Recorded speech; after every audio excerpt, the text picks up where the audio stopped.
et Laurent Gbagbo est venu, boum, les gens l'ont soutenu. C'est tout à fait différent. Je vous avais dit, depuis le départ, je dis, vous n'allez rien avoir avec ces gens-là. Ils n'ont pas honte. Ils n'ont pas honte. Le sérieux n'existe pas chez le CNRD. Ah bah c'est bien fait. Au moins, UFDG, RPG, nous on peut contester à notre manière. Pour dire qu'il n'y a pas eu d'élection. La direction chargée d'organiser les élections, ils ont donné les chiffres ici. De 7 millions à 9 millions d'électeurs. Il n'y a eu que 3 millions qui ont voté. Ce qui veut dire un Guinéen sur 3. Et pourtant on dit la démocratie, c'est le choix de la majorité. Donc ce qui veut dire que la majorité des Guinéens, malgré les chiffres donnés même par le CNRD, la majorité des Guinéens n'ont pas voté. Donc, est-ce que là on va parler d'élection? Non, de sélection. Et les personnes sélectionnées, il faut voir. Il faut voir les personnes sélectionnées. Est-ce qu'on peut... Est-ce qu'on peut dire que des gens comme les Madic Sans Frontières peuvent devenir députés dans un pays sérieux? Des gens comme les Madic Sans Frontières, si ce n'est pas qu'en Guinée. Il faut voir ceux qu'ils ont sélectionnés, comme les maires de communes, des Cambrimba, des faux types, des bons à rien. Il faut voir la liste. Non, franchement, c'est la merde.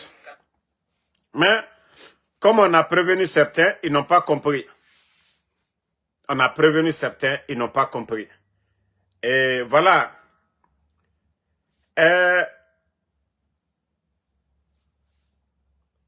Ceux qui savent faire, c'est le bruit seulement. Bruit, bruit, bruit, bruit. La gestion, il n'y a rien. CNRD, et c'est ce que j'ai dit ici. Depuis l'arrivée de ces bandits-là au pouvoir, la Guinée ne fait que régresser. On ne progresse pas, hein. On recule en arrière. Ils sont venus avec leur connerie d'assainissement du fichier de la fonction publique. Les bons enseignants, les anciens, les doyens, ils les ont tous mis à la retraite. D'autres même sans mesure d'accompagnement. Aujourd'hui, il y a plusieurs écoles en Guinée qui sont en manque d'enseignants. Je vous ai parlé même du collège de Damaro. Maintenant, voilà, voici Tougué aussi. Et Wendou Malaga, dans Tougué, 150 élèves et une facture annuelle 66 millions pour les parents. Pourtant, 66 millions, c'est quoi pour un État? Voici l'école dont, vers Tougué, il n'y a pas d'enseignants. Il n'y a pas d'enseignants. C'est les parents d'élèves aujourd'hui. Les gens cotisent, il n'y a pas d'enseignants. Ça dit tout le bruit. Hein? J'ai toujours dit ici. J'ai dit c'est des gens qui n'ont aucune notion de la République. Ils sont venus et ils se sont mis là comme si en envoyant des Guinéens à la retraite, ça c'était le développement de la Guinée.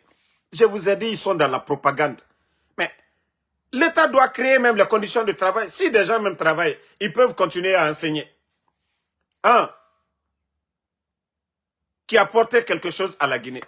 Non, ils ont envoyé les gens à la retraite, on n'a pas remplacé. Et c'est pourquoi aujourd'hui, sur l'étendue du territoire, beaucoup d'écoles manquent d'enseignants aujourd'hui. Beaucoup d'écoles. Et un enseignant qui a 35 ans d'expérience et quelqu'un qui vient d'arriver. Partout dans le monde, les anciens là, les doyens là, travaillent avec les nouveaux. Maintenant, c'est en Guinée, on vient, ils se sont vantés de ça même. Oui, assainissement, et on est en train d'assainir le fichier de la fonction publique. Comme ça, c'était des autoroutes pour nous. Comme ça, c'est des centres de santé. Comme ça, c'est des tracteurs. Voilà, et voici le résultat aujourd'hui. Montrez-moi une région de la Guinée aujourd'hui où il n'y a pas manque d'enseignants. Montrez-moi.